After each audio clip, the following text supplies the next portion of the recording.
Bismillahirrahmanirrahim. Assalamualaikum warahmatullahi wabarakatuh. Selamat berjumpa kembali anak-anakku kelas 9 jenjang SMP, MTS dan yang sederajat.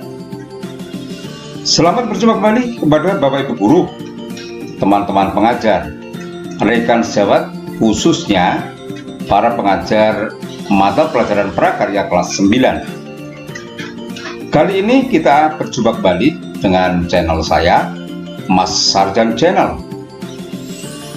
Setelah minggu yang lalu kita sampaikan materi mengenal olahan bahan pangan hasil peternakan, maka pada minggu ini kita akan lanjutkan dengan mengenal bahan pangan hasil perikanan.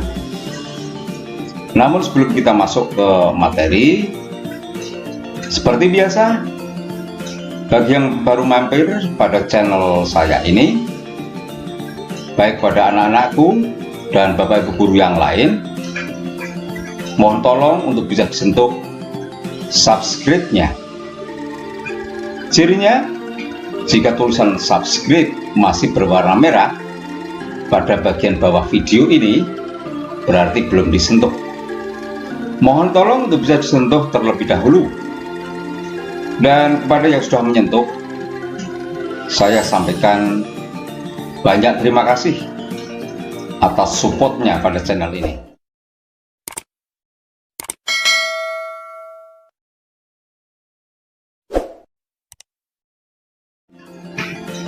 Mari kita masuk pada materi selanjutnya. Kali ini kita akan sampaikan materi terkait olahan bahan pangan hasil perikanan. Yang akan kita sampaikan nanti pokok materinya meliputi pengertian, jenis, manfaat, ciri-ciri, dan juga kandungan gizi hasil perikanan.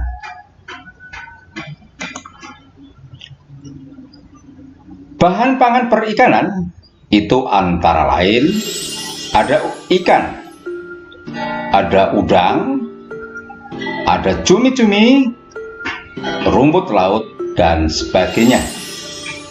Ikan memiliki 18-30% kandungan protein dan juga memiliki 70-80% air. Pengolahan hasil perikanan yang akan kita bahas nanti meliputi ikan, udang, cumi-cumi, dan rumput laut. Inilah cakupan materi pada olahan bahan pangan hasil perikanan yang akan kita bahas pada pertemuan kali ini.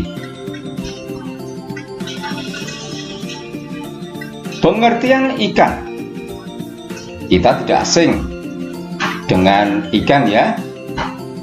Ikan bisa didapat melalui dengan menjala, dengan mengail,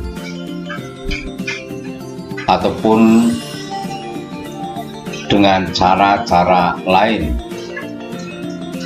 Ikan adalah anggota vertebrata poikilotermik atau hewan berdarah dingin yang hidup di air dan bernapas dengan menggunakan insang.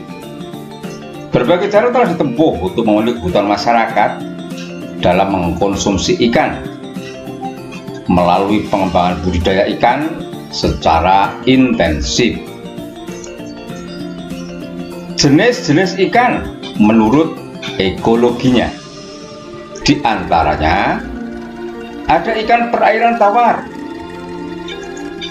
ada ikan perairan payau, ada ikan perairan laut. Nah, ini adalah tempat habitat hidup ikan-ikan tersebut. Ikan perairan tawar, misalnya ini ya, ada ikan lele, ikan mas, ikan bawal, ikan mujair. Sementara contoh ikan perairan payau, di antaranya ada ikan bandeng, ada ikan kakap, dan ikan perairan laut. Contohnya ada ikan tuna, ikan tenggiri, dan ikan kembung. Inilah habitat hidup bermacam-macam ikan. Kita masuk pada ikan perairan tawar. Berikut ciri-cirinya. Ikan air tawar adalah ikan yang menghabiskan sebagian atau seluruh hidupnya di air tawar. Contohnya ikan lele. Ini wujud fisik dari ikan lele. Ciri-cirinya, warna tubuhnya abu-abu sampai kehitaman, kulitnya licin, badan agak pipih memanjang, memiliki kumis yang panjang, memiliki kepala yang keras. Ikan lele dapat diolah menjadi pecel lele, abon lele, mangut lele, lele asap, dan lain sebagainya. Yang kedua adalah ikan bawal. Ini wujud fisik dari ikan bawal. Ciri-cirinya, ikan bawal memiliki warna tubuh yang cenderung gelap. Dilihat dari samping, tubuhnya tampak membulat. Bagian tubuh ikan, bagian bawah berwarna kuning kemerahan. Pada bagian sirip ekor ikan bawal hanya terdapat satu garis hitam di bagian pangkal. Ini ya. Kemudian ini bagian bawah ya. Kemudian ikan bawal itu dapat diolah menjadi asam manis ikan bawal, ikan bawal kemangi, ikan bawal bakar. Yang ketiga adalah ikan mujair. Ciri-cirinya memiliki bentuk badan pipih, warna abu-abu, coklat, dan hitam. Ikan mujair dapat diolah menjadi pepes ikan mujair, goreng kering ikan mujair, asam manis ikan mujair, dan sebagainya. Contoh yang keempat adalah ikan mas, ikan gurami. Nah, ciri-cirinya seperti ini, mulai dari bentuk tubuh sampai warna tubuh. Kemudian ikan mas dapat diolah menjadi ini. Sementara ikan gurami itu habitat hidupnya ada di air tawar, sungai, rawa, yang ketinggiannya 50-600 meter di atas permukaan laut, MDPL, berwarna abu-abu kecoklatan, dan seterusnya. Masuk pada ikan perairan payau. Ciri-cirinya dan ciri-cirinya. Ikan air payau adalah ikan yang hidupnya di air payau, yaitu pencampuran antara perairan tawar dan perairan laut atau muara. Kadar garam pada perairan payau itu berkisar 5-29 ppm. Contoh ikan perairan payau, 1. Ikan bandeng. Seperti ini ya, wujud dari ikan bandeng. Ikan bandeng merupakan ikan yang habitat aslinya di laut, tetapi saat ini bandeng sudah banyak yang dibudidayakan di perairan payau. Contoh kedua, ciri-ciri dari ikan bandeng, tubuhnya berbentuk seperti torpedo. Seluruh permukaannya tertutup oleh sisik lingkaran yang berwarna keperak-perakan, dan seterusnya. Silakan nanti dipahami, disimak video ini ya setelah Pak Gus sampaikan. Contoh olahan ikan bandeng itu bisa berupa bandeng presto, bandeng pedas asin, dan otak-otak bandeng, serta menu yang lain. Selanjutnya adalah contoh ikan kakap merah. Ini bentuk wujud fisik dari ikan kakap merah. Ciri-cirinya, ikan ini bersifat karnivora, memiliki sisik berwarna kemerah-merahan, hidup di perairan dengan kondisi dasar yang berbatu, serta memiliki badan yang lebar dan panjang, dan seterusnya. Contoh hasil olahan untuk ikan kakap merah yaitu bisa dibuat otak-otak, siomay, nugget, asam manis kakap merah, dan sebagainya. Contoh berikutnya adalah ikan kakap putih. Kalau tadi ikan kakap merah, sekarang ikan kakap putih. Bedanya hanya pada warna.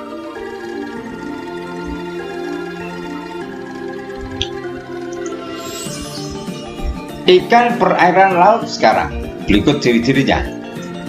Ikan air laut adalah ikan yang hidup di laut dengan salinitas di atas 30 ppm part per mil.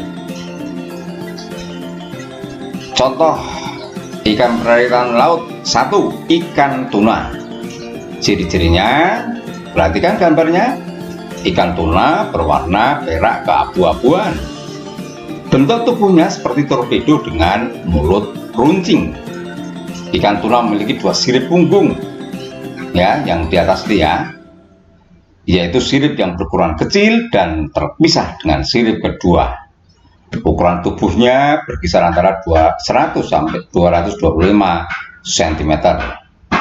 Ikan tuna bisa diolah menjadi tahu tuna, stik tuna, filet tuna, ataupun bakso tuna.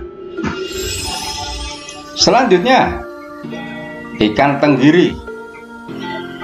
Ikan tenggiri termasuk ikan karnivora, tubuh panjang dan pipih. Panjang bisa mencapai 2 meter. Di bagian samping tubuhnya terdapat garis lateral yang memanjang dari insang hingga akhir sirip dorsal kedua. Sedangkan di punggungnya terdapat warna biru kehijauan. Hidupnya bergerombol tidak jauh dari pantai. Contoh hasil olahan ikan tenggiri, ada bisa dibuat kerupuk, bakso, pempek, ataupun siomay, dan sebagainya.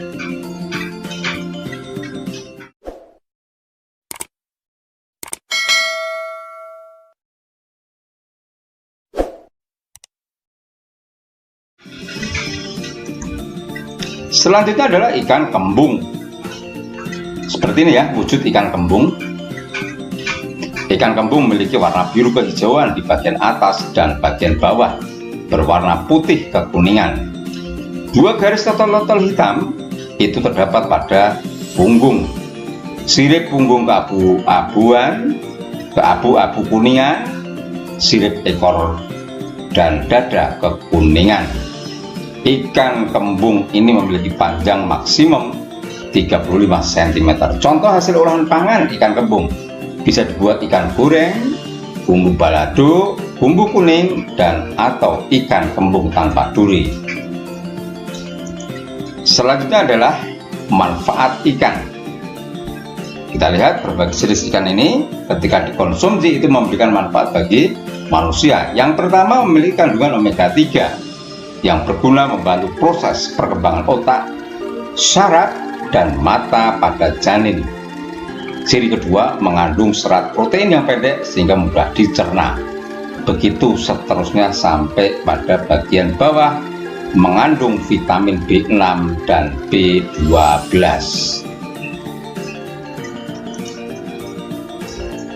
Masuk pada jenis hewan atau perikanan berikutnya adalah udang. Berikut ciri-cirinya. Kita lihat, ini adalah bentuk udang. Satu dengan yang lain, warnanya beda. Udang adalah binatang yang hidup di perairan. khususnya sungai, laut, atau danau.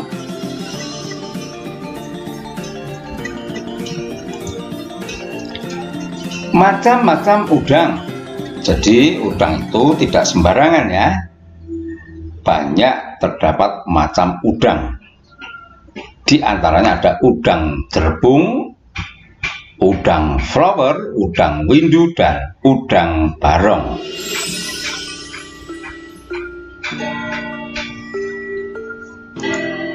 Lalu kita kenal, kita amati udang jerbung. Bentuknya jika ditaruh di telapak tangan seperti ini ya, dikenal dengan nama white shrimp atau udang putih. Kulitnya berwarna putih dengan bintik berbeda-beda.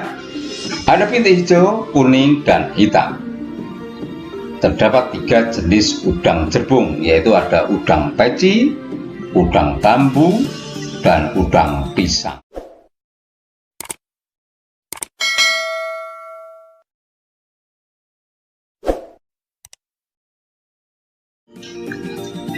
Selanjutnya, udang flower. Namanya saja sudah udang flower. Flower itu artinya bunga. Maka warna-warni ataupun profil tubuhnya hampir menyerupai bunga. Disebut udang flower karena corak warna pada tubuhnya seperti bunga, dengan warna hijau kehitaman dan garis melintang coklat. Kulit dan kakinya kemerahan. Lanjut, udang windu. Nah, ini biasanya kita hanya mendengar suara, hanya mendengar berita, tapi belum pernah melihat secara langsung udang windu. Jika ditaruh di telapak tangan ternyata tidak mampu untuk satu telapak tangan, maka harus kedua tangan untuk bisa memegang udang windu ini. Ciri fisik udang windu adalah kulitnya yang tebal dan keras. Kulitnya berwarna hijau kebiruan dengan garis gelap yang melintang. Seperti ini ya, ini garis yang melintang. Selanjutnya adalah udang barong atau lobster. Dikenal dengan nama latin Panulirus sp.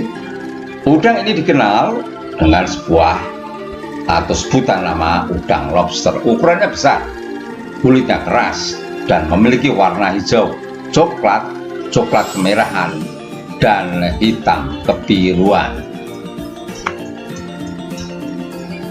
Selanjutnya kita masuk pada materi berikutnya. Manfaat udang.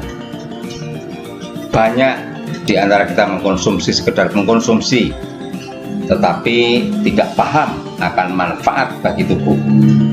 Manfaat udang bagi tubuh yang pertama, mengandung protein untuk pembentukan sel tubuh. 2. Banyak kandungan yodium untuk membantu produksi hormon. 3. Banyak kandungan kalsium untuk kesehatan gigi dan tulang. Begitu seterusnya.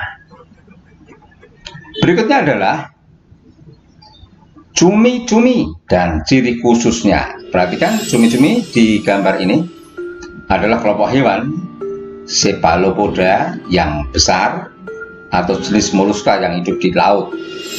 Nama cephalopoda dalam bahasa Yunani itu berarti kaki kepala.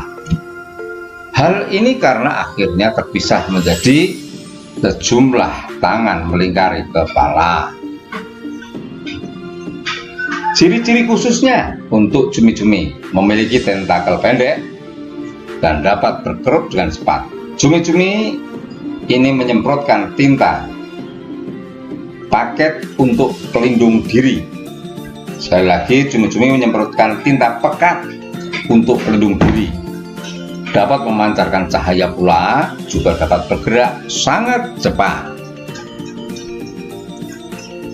Selanjutnya kita masuk pada bagaimana cumi-cumi biasa dikonsumsi di masyarakat. 1. Cumi-cumi sotong atau nus adalah bagian binatang yang hidup di perairan, khususnya sungai, laut, dan danau. Ciri-cirinya, jenis lebih besar daripada cumi-cumi biasa. Bedanya badannya adalah pipis. Badan dari cumi-cumi sekali lagi adalah pipih, warnanya sedikit gelap, memiliki totok yaitu batok cangkang dalam punggungnya. Berikutnya, manfaat cumi-cumi: menurunkan kolesterol, membangun otot, memasuk kebutuhan vitamin, dan juga rendah kandungan merkurinya.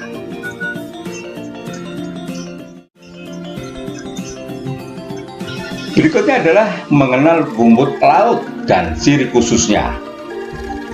Rumput laut biasa disebut dengan seaweed, merupakan jenis alga yang dapat dimakan dan digunakan dalam bahan pengolahan bahan pangan. Kalian sering menemukan rumput laut di dalam rumah maupun onigiri. Olahan rumput laut berbentuk seperti, mungkin ada salah satu yang paling familiar. Jenis rumput laut yang banyak dimanfaatkan adalah jenis ganggang merah.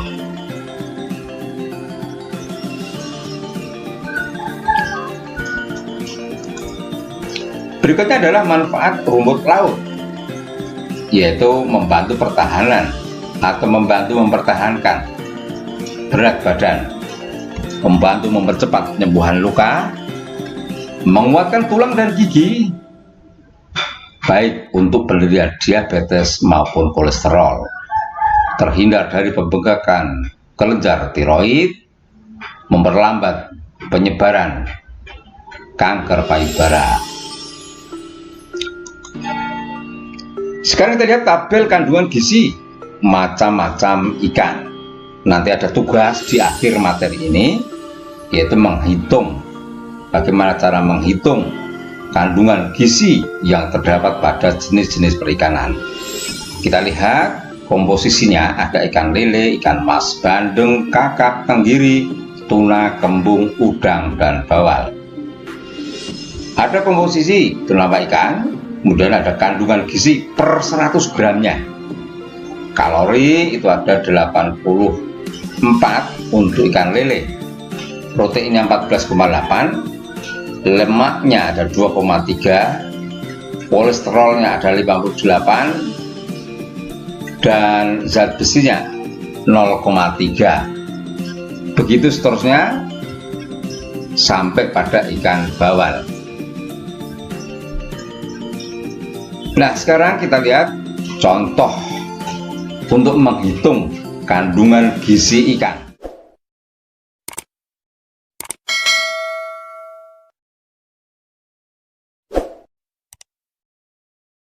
Contoh, hitunglah jumlah kalori yang terdapat pada 450 gram ikan kembung.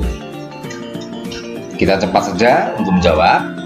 Kuncinya sekali lagi, perhatikan tabel kandungan gizi yang di atas tadi, khusus pada ikan kembung. Jika diketahui soalnya adalah kalori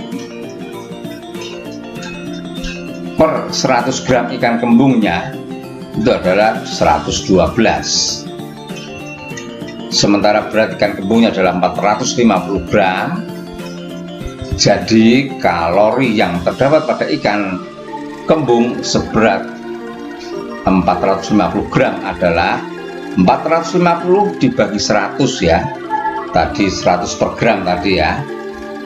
Kemudian baru dikalikan nilai ketetapan kalori pada hewan atau ikan yang dimaksud. Nah, hasil akhirnya adalah 450 dibagi 100. 100 itu adalah nilai per 100 gramnya. 112 kalori adalah nilai kapasitas kalori yang dihasilkan dari jenis olahan bahan pangan hasil peternakan. Dan terakhir hasil akhirnya adalah 504 kalori. Tugasnya adalah ini anak-anak, silahkan nanti mulai dikerjakan setelah tayangan ini Bapak dan Ibu guru share ke grup mapel, grup kelas. Tugasnya harus diselesaikan adalah menghitung jumlah kalori, protein, lemak, kolesterol, dan zat besi. Hitunglah jumlah kalor yang terdapat pada 345 gram ikan mas. Hitunglah jumlah protein yang terdapat pada 250 gram ikan bandeng. Yang ketiga, hitunglah jumlah lemak yang terdapat pada 558 gram udang. Serta nomor 4, hitunglah jumlah kolesterol yang terdapat pada 35 gram ikan kembung. Terakhir, nomor 5, hitunglah jumlah zat besi yang terdapat pada 125 gram ikan tuna. Demikian anak-anak yang bisa Pak Guru sampaikan. Terima kasih atas perhatiannya. Kalian telah menyimak belajar dari Pak Guru. Semoga ada manfaatnya. Dan sekali lagi kepada yang baru mampir, sudah menyimak video ini, mohon tolong untuk yang belum sentuh subscribe-nya, bisa menyentuh subscribe-nya. Cirinya, jika tulisan subscribe di bawah video ini masih berwarna merah, berarti belum selesai. Demikian dari Pak Guru, kurang lebihnya mohon maaf. Bila taufiq wal hidayah. Wassalamualaikum warahmatullahi wabarakatuh. Tetap sehat, tetap semangat. COVID-19 pasti berlalu. Demikian dari Pak Guru. Terima kasih. Wassalamualaikum warahmatullahi wabarakatuh.